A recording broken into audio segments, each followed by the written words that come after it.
हम अपने पेरेंट्स के घर पर यहीं रह लेंगे। लेकिन पापा के पूरी तरह ठीक होते ही हम वापस चले जाएंगे। यह फैसला आसान नहीं है, लेकिन अब हमारे पास इसके अलावा कोई दूसरा रास्ता भी नहीं बचा है। आसान नहीं होगा, लेकिन हम एक दूसरे का हाथ पकड़कर धीरे धीरे एक एक कदम आगे बढ़ाएंगे। मुझ पर भरोसा रखना। मुझे सिर्फ इस बात का डर है कि कहीं मैं तुम्हारे ऊपर बोझ न बन जाऊं। अभीरा मुस्कुराते हुए अरमान का हाथ थाम लेती है और कहती है, तुम कभी भी मेरे लिए बोझ नहीं बन सकते। तुम मेरे जीवन की सबसे बड़ी ताकत हो। अगर आज तुम्हें मेरी जरूरत है, तो कल मुझे तुम्हारी होगी। रिश्ते ऐसे ही निभाए जाते हैं। इसी भावुक पल के साथ सीरियल ये रिश्ता क्या कहलाता है में एक ऐसा धमाकेदार मोड़ आने वाला है, जिसकी किसी ने कल्पना भी नहीं की होगी।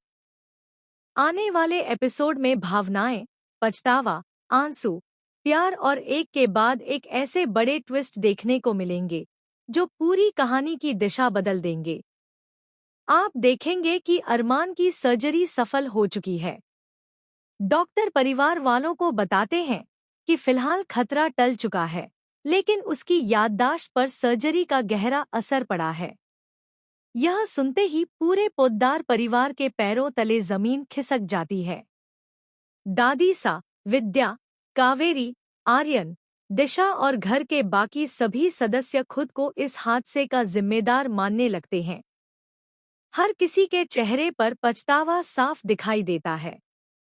सभी को एहसास होता है कि अगर उन्होंने समय रहते अरमान का साथ दिया होता, तो शायद आज यह दिन देखने की नौबत ही नहीं आती। सबसे पहले आर्यन अरमान के पास जाता है। उसकी आंखों से लगातार आंसू बह रहे होते हैं। वह कांपती हुई आवाज में कहता है, भैया, मैंने बहुत बड़ी गलती की। मुझे माफ कर दीजिए। लेकिन अरमान उसकी तरफ बिल्कुल खाली नजरों से देखता रहता है।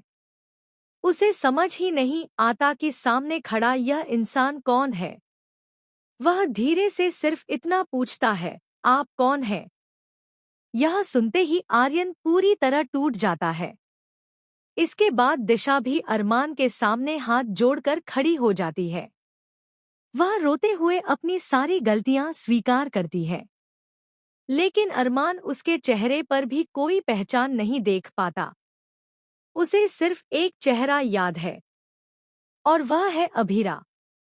डॉक्टर भी सभी को समझाते हैं कि फिलहाल अरमान पर किसी भी तरह का मानसिक दबाव नहीं डालना चाहिए। उसे पुराने रिश्ते जबर। उधर अभीरा हर पल अरमान के साथ रहती है। वह उसे दवा देती है, समय पर खाना खिलाती है और लगातार उसका हौसला बढ़ाती रहती है। अरमान भी हर छोटी बड़ी बात के लिए सिर्फ अभीरा पर भरोसा करता है। उसे लगता है कि पूरी दुनिया में अगर कोई उसका अपना है, तो वह सिर्फ उसकी शर्मा जी है। इसी बीच एक और बड़ा झटका पूरे परिवार को मिलने वाला है। जब अरमान अस्पताल से डिस्चार्ज होकर पोद्दार हाउस पहुंचता है, तभी मायरा और मुक्ति सबके सामने ऐसा ऐलान कर देते हैं, जिसे सुनकर पूरा परिवार सन्न रह जाता है। मायरा गुस्से में कहती है, हम यहाँ सिर्फ अपने मम्मी पापा की वजह से रुके हैं। जिस दिन पापा पूरी तरह ठीक हो जाएंगे, उसी दिन हम यह घर छोड़ देंगे। उसके बाद हमारा इस परिवार से कोई रिश्ता नहीं रहेगा। मुक्ति भी अपनी बहन की बात का समर्थन करती है और कहती है, जिस परिवार ने हमारे मम्मी पापा को इतना दर्द दिया, उसके साथ अब हम नहीं रह सकते। यह सुनते ही दादी सा की आंखों से आंसू बहने लगते हैं। पहली बार उन्हें अपनी गलतियों का असली एहसास होता है। लेकिन कहानी में सबसे बड़ा ट्विस्ट अभी बाकी है। रात को जब सभी लोग सो रहे होते हैं, तभी अरमान को कुछ धुंधली यादें आने लगती हैं। उसे किसी की चीख सुनाई देती है। उसे ऐसा महसूस होता है कि हादसा सिर्फ एक दुर्घटना नहीं था, बल्कि उसके पीछे कोई बहुत बड़ा राज छिपा हुआ है। वह अचानक नींद से उठ बैठता है और जोर जोर से कहने लगता है, नहीं, ऐसा नहीं हो सकता। किसी ने मुझे धक्का दिया था। उसकी यह बात सुनकर अभीरा भी घबरा जाती है।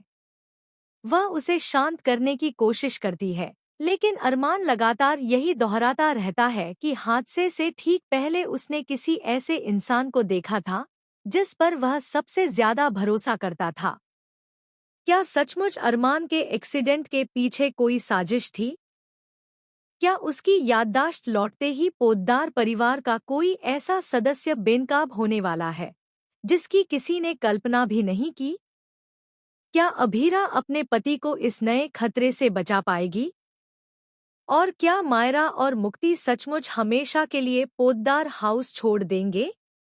इन सभी सवालों के जवाब आने वाले एपिसोड में मिलने वाले हैं, जहां हर दिन एक नया खुलासा होगा और हर खुलासा पहले से ज्यादा चौंकाने वाला साबित होगा।